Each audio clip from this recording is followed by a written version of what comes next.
ఓం నమ శివాయ. తెలుగు వారందరికీ కూడా నూతన ఉగాది శుభాకాంక్షలండి. పరాభవనామ సంవత్సరం చాలా విశేషంగా రాబోతుందండి. చూడండి, అందరికీ పెద్ద ప్రశ్న ఉంది. ఏమండి, మరి 19వ తారీఖు గురువారమా 20వ తారీఖు శుక్రవారమా అనే సందేహం ఉందండి. కారణం ఏంటంటే 19వ తారీఖు గురువారం ఉదయం 7:06 వరకు అమావాస్య ఉన్నది. మరి అమావాస్య ఉంది కావున ఈ రోజు చేసుకోవచ్చునా లేదా శుక్రవారం చేసుకోవాలని సందేహం అండి. ఏం సందేహం అక్కర్లేదండి. ఎందుకంటే 19వ తారీఖు గురువారం ఉదయం 7:06 ప్రారంభమైనటువంటి ఈ యొక్క పాడ్యమి గడియలు మరుసటి రోజు ఉదయం 5:55 వరకు ఉందండి. అంటే సూర్యోదయానికి లేదు కావున ఈ యొక్క 19 గురువారమే ఉగాది జరుపుకోవాలి.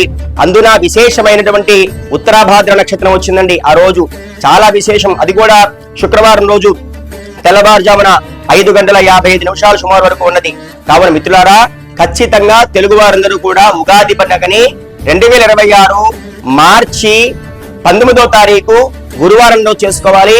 అందరికీ ఈ వీడియోని షేర్ చేయండి. మరొక్కసారి తెలుగు వారందరికీ నూతన ఉగాది శుభాకాంక్షలు. జయం.